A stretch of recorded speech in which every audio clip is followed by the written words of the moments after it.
Hey everyone, ever ask yourself what traditional doctors think of the psychedelic industry and whether or not more and more of them will enter into this space? You'd be surprised at how much the word is expanding. Find out now in our latest podcast.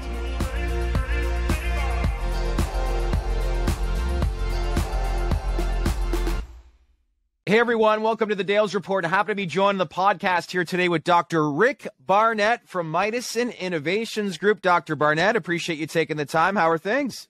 Things are really good. Happy to be here. I love the work that you do, Shad. It's really great to follow you on social media and see all the interviews you're doing. You're doing some excellent work. I love it.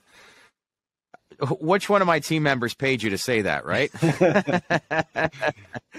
Good stuff. But I appreciate all the support, and obviously I really applaud obviously what Mydecine, yourself, and a lot of people are doing within the space during these last 2 years have been kind of a challenge for people across the globe. But happy holidays to you.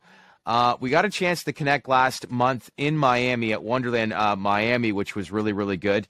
So I really want to get my viewers to know like who you are, what your role is with Mydecine, and what got you involved, obviously, in the psychedelic space.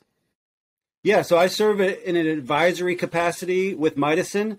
Mydecine I had developed a relationship with them through being reached out to from some folks who started this app called Mindleap, and Mindleap was acquired by Mydecine. So I serve in a couple of roles, one as an advisory member for Mydecine, and the other is serving in this role as an advisor and a content contributor to Mindleap, an app for mental health integration, psychedelic preparation, and therapy.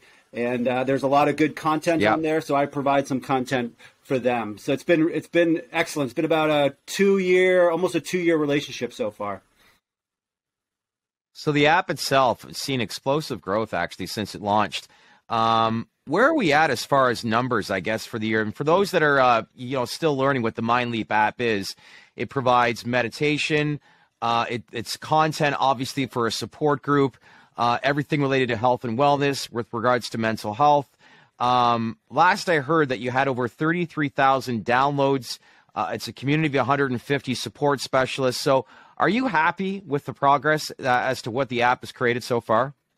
Yeah, I think it's excellent. There's a lot of tools out there for people to use in this space for mental health, for wellness, for psychedelic integration, for healing. And I think Mindleap stands out in my mind because it does a really good job of combining several tools, like having a meditation app embedded within a system of support providers that you can work with online, as well as choosing from a menu of options of downloads for different things that you might want to work on. For example, I provided content for an addiction recovery program, as well as a shorter piece of content for trauma, addiction, healing, and psychedelic use. And I believe those are going really well, and other contributors as well in various topics. And so I think it's going to continue to see growth. I think, in my opinion, Mydecine has played a really pivotal role in approaching the psychedelic space in a very thoughtful and methodical way, not being, a front runner out there like some of the big names in the space, but really methodically going through the process of working with the medicine, working with networking with people, and a very slow and steady growth, which I'm excited to be a part of. Why is that important, that approach? Because on paper it sounds right. You have to obviously walk before you run. But in the medical field, why is that approach important? Well, I narrowed down to the psychedelic field. There's just, the psychedelic renaissance, right? This sort of like exuberance and psychedelics and all this wild activity that's happening all the time, and this massive land grab for all kinds of stuff that's going on, whether it's in the medicine space, the psychotherapy space, the training space. I mean, you name it. There's like this massive exuberance. And I think those people who are willing to both play the game and engage, but also be able to sort of walk that line between engaging and getting stuff done, but also stepping back and really being thoughtful. And you can sort of go back and forth between that, moving forward, stepping back, moving. And Mydecine does a really good job of that, I think. How long have you been in the medical industry, Dr. Barnett? So I'm a clinical psychologist and a licensed alcohol and drug counselor. I have a master's degree in psychopharmacology. I do not prescribe medications for people, but I do have a background in knowing a lot about different medications. So I've been in the mental health and addiction world for over 20 years. Wow. What fascinates you about this industry? I mean, the psychedelic industry is just, it's so cool. It brings together, personally, it brings together so many different aspects of both my professional development, my professional career, bridging psychotherapy with pharmacology, bridging culture and society with healing and wellness, bridging, historical factors in terms of who we are as a culture into present day issues, and also, my own personal journey, having used psychedelics, probably misused them excessively as a kid, and then setting them down for years and realizing that, some of the experiences I had when I was younger were really meaningful to me. And now seeing the research come back online and showing that, hey, there's real potential for these tools. I just was so excited a few years ago when this I really started to see this happening, and I jumped right in. I got into the training program with California Institute for Integral Studies, completed a year-long certificate program with them. I started the Psychedelic Society of Vermont recently, obviously partnered with Mydecine and Mindleap. So it's really been a nice fusion of so many different aspects of my life, and I'm just super excited about it. Did it change your life, did you find? I'd say that, I would say for me, my use of psychedelics in my youth, although it was totally mishandled, and I don't like the word abused, but misused or abused. I'm sure we can all relate to that at some point in our life. Yes. Right. But some of those experiences were extremely enlightening. And I believe when I was ready to put down alcohol and drugs myself, it was only because of my psychedelic experiences that I was open to seeing that life could be lived differently. If I hadn't been, excuse the expression, but if I hadn't been turned on or tuned in to what psychedelics did for me, I would not have been receptive to hearing the message of recovery and having been able to stay in recovery long term for the last 30 years. And I credit that to both the people that I've been in fellowship with in recovery, but also my early psychedelic experiences. I think this is huge. I think I look at it as like the 12-step program could have been one of the greatest inventions in the 20th century. But here we are almost 100 years later. Where are we at in society, do you think? Like prior to COVID, we were dealing obviously with an epidemic of mental health. And then, ever since COVID has actually, come onto the scene over the past 2 years, it's kind of ripped the Band-Aid off and really exposed us to where we are today. But with you being a doctor and the people you speak to like on a daily basis, where are we at in society right now? Like how serious is, from what you see, this global pandemic having an impact on our mental health? Shad, I'm not one for fear mongering and, raising people's anxiety even more. I don't like doing that.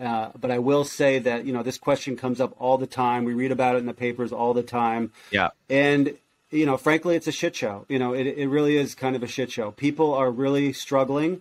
Now we're going into this holiday season and we're starting to hear stories about people canceling plans again, and just the burnout, whether it's burnout in the healthcare field as a frontline healthcare worker, people coming into my office day after day, burnout in the emergency rooms, burnout in the broader healthcare setting, burnout as a society. We're all just, our nerves are fried.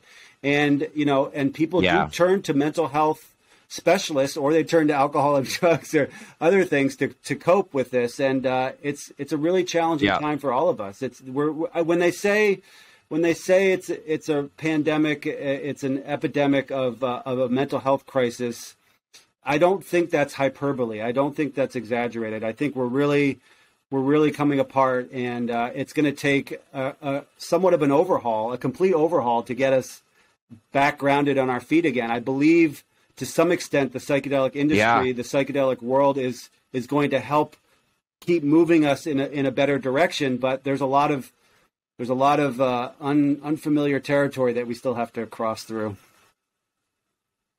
Well, it blows my mind away. If you take away, and I was having this conversation with another CEO last week, if you took the word out of MDMA and it showed like basically in a recent research of like 90 people where 87% saw regression and 67% were cured of PTSD, you take away that name, all the government officials, you know, Health Canada, FDA, all these things, 100% they're going to get involved in something like this. How much do you think, you know, this industry has moved at an unbelievable pace over the past 12 months, and I'm very encouraged with where this is going. But do you think that the stigma of what these drugs so-called represented 30, 40 years ago still has an effect on whether people are totally embracing what they can actually do for you? Yeah, I really do. I think it's twofold, though. What's interesting is that the stigma from years past definitely, you know, that hangs over us like a shadow, and we wonder, is this, you know, are we going to see the 1960s and 70s all over again, where there's this massive, you know, interest and enthusiasm, and then some things happen that shuts it all down again. I don't think we're gonna do that, but there are people who aren't sold on it. You know, they look back at the research that was done in the 50s and 60s and say that the methodology and all those research studies kind of suck compared to today's standards. And so it's great that we're doing all this research now, but we don't have enough evidence yet. It's not clear. You know, to me, when you cite research like you just cited, the remission rates and the healing potential, clearly there's reason for excitement. Clearly there's reason for real hope that this is going to make a difference. However, again, we have this wild exuberance, and there's this danger of people thinking, and I've seen this, they come into my office, they come in, they say, do you do psilocybin therapy? Of course, I don't do psilocybin therapy. It's not available yet. But do you do psilocybin therapy? Because I need a reset. I heard that I can just take this drug and I'll have a brain reset and I'll be all set and ready to, you know, transformed. And so there's a real danger in people setting their expectations super high, thinking like this is going to, you know, cure everybody and change the world. And to some extent, it's going to help a lot, but it's not going to be for everybody. And there's ways to sort of roll it out in a nuanced fashion so that people can maximize the benefits that they're going to get out of it.